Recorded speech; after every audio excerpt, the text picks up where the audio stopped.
Tarunan Syah diperintahkan oleh seorang raja yang adil bernama Ainun Syamsi. 170 kerajaan takluk di bawah kekuasaannya. Baginda mempunyai dua permaisuri. Dari permaisuri pertama, Baginda memperoleh seorang putra yang diberi nama Sariman Budi Syamsi Lila. Dalam usia 5 tahun, Sariman Budi telah pandai menunggangi kuda dan sering mengikuti perlombaan bersama teman-temannya. Pada suatu hari, Sariman Budi meminta izin kepada ayahnya hendak berburu. Dengan rasa berat, Baginda melepaskan putranya pergi dengan ditemani sejumlah pengikutnya. Nasib sial menimpa mereka dalam hutan rimba. Akibat angin dahsyat yang disertai hujan lebat, Sariman Budi terpisah dari rombongannya. Ia berjalan sendirian dalam hutan hingga sampai di sebuah lapangan. Para pengikutnya berusaha mencari, akan tetapi karena sudah berbulan-bulan mencari dan tidak kunjung bertemu, akhirnya mereka pulang menghadap Baginda Raja.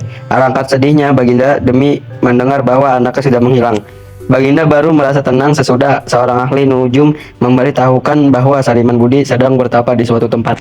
Sudah 7 hari, Sariman Budi berada di lapangan dalam hutan. Datanglah seorang Brahman Syah tapa bernama Jamaloi Akba. Ia menceritakan hal ihwal yang telah menimpa dirinya. Di tempat itu, ia belajar berbagai ilmu sakti dari Jamaloi Akbar.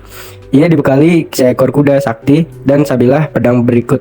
Dua orang pahlawan masing-masing bernama Zaibun Amarah dan Zaibun Akasah.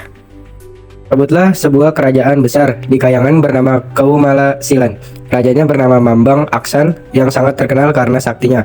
5.000 orang raja takluk di bawah kekuasaannya. Baginda mempunyai seorang putri bernama Bani Roy Indra yang lebih cantik dari putri Gumbakmu dan putri bungsu Putri Bani Roy. Ditempatkan dalam sebuah mahaligai bersama 6 orang dayang-dayang dan dijaga oleh 40 jin afrit. 3 tahun Sariman Budi dalam pertapaan. Pada suatu malam, ia bermimpi bertemu dengan Putri Bani Roy Indra. Ia bertekad hendak mencari putri impiannya. Kepada Jamaloi Akba tidak diberitahukan tentang mimpinya itu. Ia hanya mohon izin hendak pulang ke Tanuran Syah melihat orang tuanya. Jamaloi Akba merestui keberangkatan Sariman Budi dan membekalinya lagi dengan sebentuk cincin sakti, serta sewaktu-waktu dapat memanggil pasukan yang dapat terbang ke angkasa. Berkat cincin saktinya, Sariman Budi telah menjelma menjadi seekor burung dan terbang menuju negeri Kemalasilan di Kayangan. Di angkasa, Sariman Budi dihadang oleh 2 jin afrit yang menjelma sebagai 2 ekor burung unggas. Terjadilah perkelahian antara Sariman Budi dengan kedua jin afrit itu. Kedua unggas tidak berdaya menghadapi Sariman Budi dan pulang memberitahukan kepada penjaga putri. Sariman Budi harus berhadapan lagi dengan berpuluh-puluh jin afrit. Ketika pasukan saktinya bertempur dengan para pengawal putri, Sariman Budi menyamar sebagai seekor kupu-kupu dan masuk istana Bani Roy. Ia memperkenalkan dirinya kepada putri Bani Roy. Putri ini pun pernah pula bermimpi bertemu dengannya. Sariman Budi menganjurkan supaya Bani Roy memberitahukan ayahnya tentang kedatangannya. Tetapi Bani Roy tidak berani dan sebaliknya menyuruh Sariman Budi sendiri yang memberitahukannya. Raja Mambang Aksan telah mendengar laporan banyak pengawalnya yang tewas akibat kesaktian Sariman Budi. Ia menduga bahwa putrinya pasti sudah dirampasnya. Sejumlah pasukan menuju mahligai Putri Bani Roy. Seorang dayang-dayang memberitahukan kepada putri tentang kedatangan ayahnya beserta sejumlah laskar. Sariman Budi memerintahkan Zaibun dan Zainan Akasa untuk menghadang pasukan Raja Mambang. Pertempuran terjadi dan pasukan Raja Mambang kalah. Raja Mambang meminta bantuan dari semua daerah takluknya untuk membebaskan putrinya. 3 tahun lamanya perang berlangsung, tidak ada pihak yang menang. Akhirnya Sariman Budi menyamar sebagai seekor burung kecil dan masuk istana Raja Mambang. Raja Mambang bersama permaisuri dibawa ke mahligai Bani Roy. Di sana Raja Mambang menyetujui perkawinan putrinya dengan Sariman Budi. Lalu mengumumkan kepada rakyatnya bahwa perang telah usai dan putrinya akan dinikahkan dengan Sariman Budi. Pada hari yang sudah ditentukan berlangsunglah upacara pernikahan kedua anak raja itu dengan segala adat kebesaran. Adapun Baginda Ainun Syamsi yang telah mendapat seorang putra lagi dari permaisurinya yang kedua, Indra Nuisa. Putra kedua ini dinamai Umaralah. Ketika Umaralah sudah berusia 10 tahun, Baginda menceritakan kepada peristiwa yang menimpa abangnya Sariman Budi. Mendengar cerita ayahnya itu, Umaralah bermaksud hendak mencari abangnya dalam rimba. Meskipun ayahnya melarang, ia tetap hendak pergi. Maka dengan diiringi sejumlah rakyat, ia pun meninggalkan istana orang tuanya pergi mencari abangnya tersebut, yang sudah lama tidak pulang. Sesudah 3 bulan berjalan, rombongan Umaranlah sampai di tempat sebuah lapangan.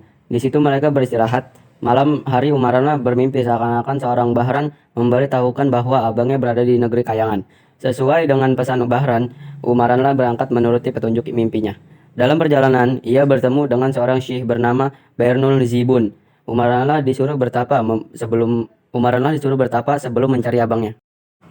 Sudah 14 bulan lamanya Umaranlah bertapa di tempat berumah Zibun. Barulah ia diizinkan berangkat mencari abangnya. Ia dibekali benda-benda sakti antara lain sebilah pedang sakti bernama Samdon Birang. Dengan menjelma sebagai seekor Raja Wali, ia terbang menuju negara Kayangan. Di sebuah negeri bernama Melon, ia beristirahat. Rajanya bernama Samidon Awan yang juga takluk kepada Raja Mambang Aksan. Baginda juga mempunyai seorang gadis yang tidak kalah cantik dengan Putri Bani Roy. Putri ini bernama Cantek Maneh dan dalam usia yang masih muda telah dipertunangkan dengan Banta Hamidan, putra Raja Haliman. Tiap hari Senin dan Kamis, Putri Cantik Maneh turun mandi di sebuah kolam. Disitulah Umaranla menyaksikan putri tersebut sehingga timbul niatnya hendak memilikinya dengan cara apapun. Dengan ilmu saktinya, ia membangun sebuah istana lengkap dengan bantengnya di dekat kolam itu. Putri merasa heran melihat ada istana baru dekat tamannya. Putri ingin mengetahui keadaan istana itu. Umaranla telah menjelma menjadi seorang perempuan tua. Ketika bertemu dengan Cantik Maneh, perempuan tua yang dipanggil Po Ni itu meminta kepada Cantik Maneh supaya sudi menginap satu malam di istananya supaya dapat bertemu dengan anaknya yang bernama Umaranla. Cantik Maneh menerima ajakan Po Ni. Malam harinya Umaranla memperkenalkan dirinya dan dengan segera terjalin rasa cinta antara keduanya. Cantik Maneh tidak pulang lagi ke istana ayahnya. Pagi harinya, Raja Samidon Awan menyuruh seorang dayang-dayang mencari Cantik Maneh yang tidak pulang. Raja Samidon Awan sangat murka ketika mendengar putrinya telah ditawan di sebuah istana oleh Umaranla yang berasal dari bumi. Baginda mengirim surat kepada Umaranla supaya anaknya dikembalikan. Umaranla menjawab bahwa putri akan dikembalikan sesudah dinikahkan dengannya. Akhirnya Raja Samidon menyerang istana Umaranla dan terjadilah perang sakti. Assalamualaikum warahmatullahi wabarakatuh. Kami dari kelompok 5 Bahasa Indonesia ingin mempresentasikan hasil analisis hikayat kami yang berjudul Hikayat Sariman Budi. Sebelumnya, perkenalkan, saya Tiara Nabila Wibowo, absen 34. Saya Zaki Sabrina, absen 12. Saya Muhammad Tika Arianto dari absen 20. Saya Muhammad Hadi Pratama dari absen 22. Langsung saja ke bagian karakteristik hikayat. Karakteristik hikayat. Yang pertama, kemustahilan. Sariman Budi menyamar sebagai seekor kupu-kupu dan masuk istana Bani Roy. Yang kedua, ada anonim. Pengarang hikayat ini mengatakan bahwa ia berasal dari Gampang Rawa, Sigli. Dikatakan pula bahwa ia merasa berdosa karena bekerja sebagai kuli Belanda. Tetapi dengan berbagai kata merendahkan diri, ia tidak mau menyebutkan namanya. Pengarang juga tidak menyebutkan tanggal dan tahun penyusunan karyanya. Yang ketiga, ada kesaktian. Ia dibekali seekor kuda sakti dan sebilah pedang berikut 2 orang pahlawan, masing-masing bernama Zaibun Amarah dan Zainan Akasa. Yang keempat, ada Islam sentris. Negeri Tarunan Syah diperintah oleh seorang raja yang adil bernama Ainun Samsi. Yang terakhir ada Arkais. Yang pertama, Mahligai artinya istana. Yang kedua, Ihwal artinya perihal. Yang ketiga, Laskar artinya pasukan. Yang keempat, Kayangan artinya tempat dewa. Kemudian ada struktur hikayat. Yang pertama, orientasi, terdapat pada paragraf 1-4 yang terdapat pada kalimat Negeri Tanuransyah diperintah oleh seorang raja yang adil bernama Ainun Syamsi. Yang kedua, komplikasi, terdapat pada paragraf 5-12 yang terdapat pada kalimat 3 tahun Sariman Budi dalam pertapaan. Pada suatu malam ia bermimpi bertemu dengan Putri Bani Roy Indra. Ia bertekad hendak mencari putri impiannya. Kepada Jamalai Akbar tidak diberitahukan tentang mimpinya itu. Dan yang ketiga, resolusi, terdapat pada paragraf 13 yang terdapat pada kalimat pagi harinya Raja Samidon Awan menyuruh seorang dayang-dayang mencari Cantik Maneh yang tidak pulang. Terakhir ada nilai-nilai hikayat. Kami menemukan 2 nilai hikayat dalam hikayat Sariman Budi. Yang pertama adalah nilai moral. Nilai moral terdapat pada penggalan kalimat dalam perjalanan ia bertemu dengan seorang Syiah bernama Baru Mazibun.